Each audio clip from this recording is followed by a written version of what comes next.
السلام علیکم ورحمۃ اللہ وبرکاتہ۔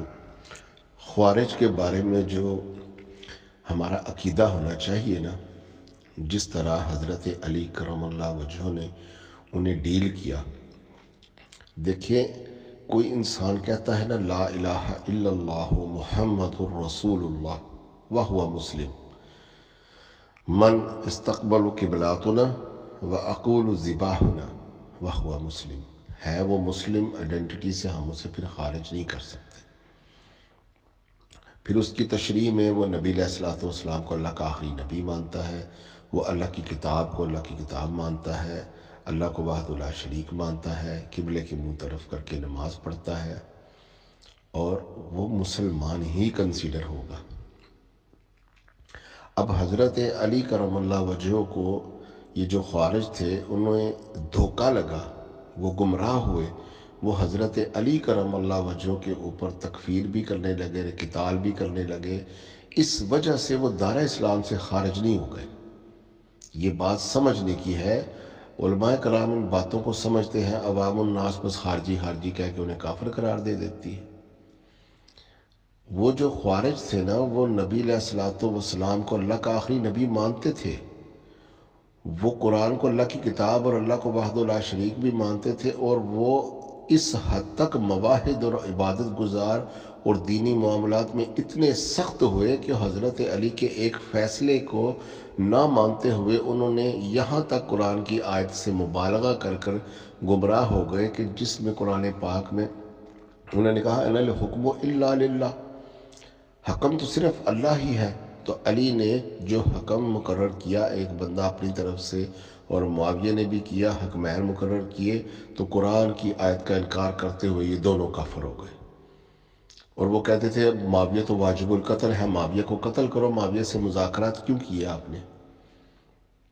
جبکہ قرآن یہی بات کہتا ہے کہ دوران جنگ حربی کافر بھی اگر مذاکرات کرے، صلح کا طرف پڑھنا آئے، تو لوگوں کی قتال سے بچنے کے لیے ان کے ساتھ مذاکرات کرے، اور اگر وہ اس مذاکرات میں اللہ کی طرف لوٹتے ہیں تو صلح کر لے اور معاہدہ کر لے، اگر وہ نہیں لوٹتے تو پھر جنگ جاری رہے گی۔ لیکن خوارج جو اتنے جو تھے نا، وہ خشک ذہن اور اتنے ہٹ درم ہو گئے کہ انہوں نے کفر کے فتوے لگانے شروع کر دیے۔ اب حضرت علی کرم اللہ وجہہ کو وہ قرآن پاک کی آیات پڑھ کر ہی یہ کہہ رہے تھے، انہیں باطل تعویل ہوئی، تو اس پر حضرت علی کرم اللہ وجہہ نے خوارج کو کافر بھی قرار نہیں دیا اور ان کو واجب القتل بھی قرار نہیں دیا۔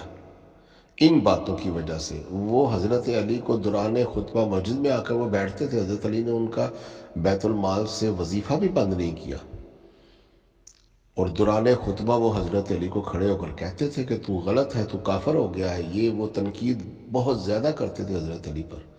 اس پر بھی حضرت علی نے ان کو کچھ نہیں کہا۔ انہوں نے کہا اگر وہ میری تکفیر کرتے ہیں تو کوئی بات نہیں، اللہ تعالیٰ انہیں ہدایت دے، میں تو ایسا نہیں ہوں، انہیں غلطی لگی ہے۔ اس غلطی پر انہیں دارہ اسلام سے خارج نہیں کر دیتے تھے۔ جو ان کا لیڈر تھا اور وہ جو خود تھے، وہ نمازوں میں تہجد میں ایک ایک سپارہ پڑھ دیا کرتے تھے، اور راتوں کو اٹھ اٹھ کر وہ عبادات کیا کرتے تھے، اتنے مواحد، اتنے عبادت گزار تھے، لیکن غلطی لگ گئی بیچاروں کو۔ اور حضرت علی کرم اللہ وجہہ نے ان کے ساتھ قتال اس وقت کیا تھا، محاربہ کے تحت قتال کیا تھا۔ حضرت علی پر فتوے لگانے یا حضرت علی کی توہین کرنے یا حضرت علی کو برا کہنے یا حضرت علی سے جنگ کرنے پر انہیں نہیں کیا تھا، ان پر جو ہے نا واجب القتل قرار دیا تھا۔ پھر وہ جنگ سے ہٹ کے جو عوام الناس کے اوپر وہ حملے کرنا شروع کر دیے نا انہوں نے، اس پر حضرت علی کرم اللہ وجہہ نے کہا اب تو یہ حد ہی عبور کر گئی، اب تو یہ فساد فی الارض مچانے لگے۔ حضرت خباب رضی اللہ تعالیٰ عنہ کے ایک بیٹے تھے، وہ اپنی زوجہ کے ساتھ جا رہے تھے، انہوں نے پکڑ لیا، اس سے سوال و جواب کیے۔ وہ حضرت علی کو امیر المومنین مانتے تھے، اسی بات پر انہوں نے اسے قتل کر دیا، اور اس کی جو بیٹی تھی اس کی جو بیوی تھی، اس کو بہت دردناک جو ہے نا قتال کیا، اور ان کا بچہ جو ہے نا نیزے پر اٹھا لیا پیٹ چیک کر کے۔ یہاں تک جب معاملہ پہنچ گیا تب حضرت علی نے کہا کہ اب تو حد ہی ختم ہو گئی، اب تو یہ شہروں میں گھس کر اور گاؤں میں گھس کر عوام الناس کو قتل کرنا شروع کر دیا انہوں نے. تو ایک حکمران، ایک خلیفہ راشد کا یہ فرض ہے کہ وہ امن و امان قائم رکھنے کے لیے پھر وہ حدود جو ہے نا اس کا نفاذ کرے. اس پر پھر حضرت علی نے ان خوارج کے ساتھ قتال کیا تھا. جس طرح معاویہ باغی ہو گیا، اس نے حکومت کی ریٹ کو ماننے کو انکار کر دیا، یہ بھی خلیفہ راشد کے اوپر فرض ہے کہ وہ خلافت علی منہج نبوہ کو بحال رکھے. معاویہ نے انکار کیا، معاویہ سے بھی قتال کیا. ان خوارجوں نے مان کے بعد میں انہوں نے جو اختلافات کرنے کے بعد اختلاف رکھا، پھر بھی ان سے قتال نہیں کیا. اختلاف کی بنیاد پر قتال نہیں ہوا، خوارج سے محاربہ کے تحت، فساد فی الارض کے تحت جو ہے نا انہوں نے جو بچایا، اس پر قتال ہوا خوارج کے ساتھ.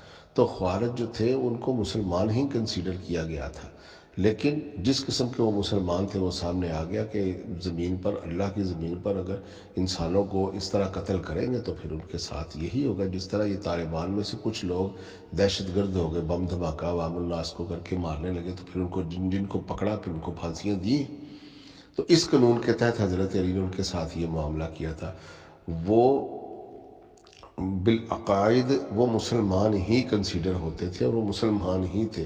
اور بعد میں پھر ان کی ایک جو جماعت جو باقی بچ گئے، وہ آپ چلے جائیں یہ کافی ممالک میں ان کی جو جیسے جو کیا کہتے ہیں، یہ عمان کے اندر اب جو ہے نا یہ لوگ موجود ہیں، باقاعدہ وہ اپنے آپ کو کہتے ہیں کہ ہم ان خوارج میں سے ہیں.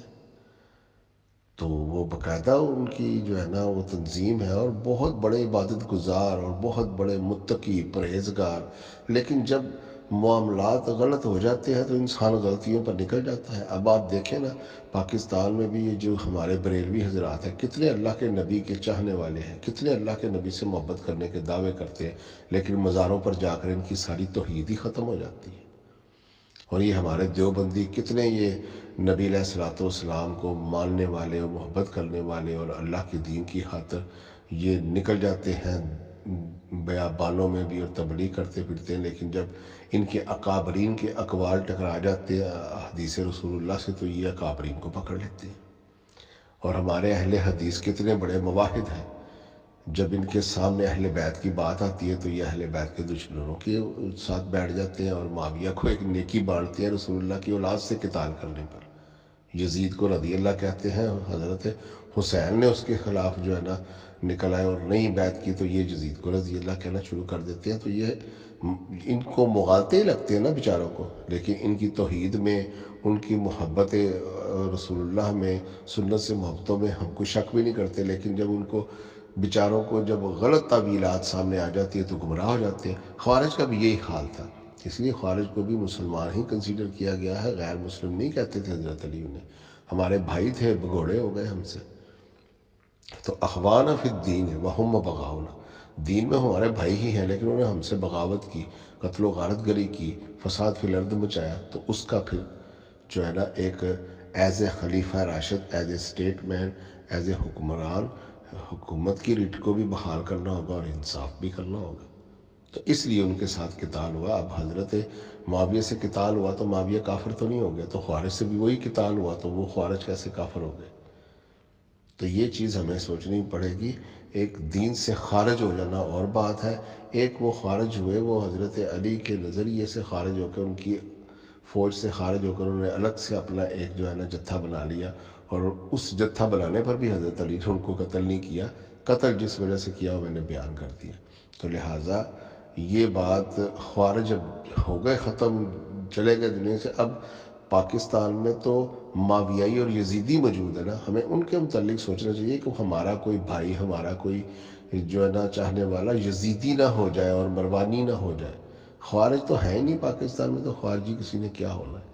تو لفظ بھی اتنا خطرناک ہے، کوئی یہ دعویٰ ہی نہیں کرے گا کہ میں خارجی ہوں.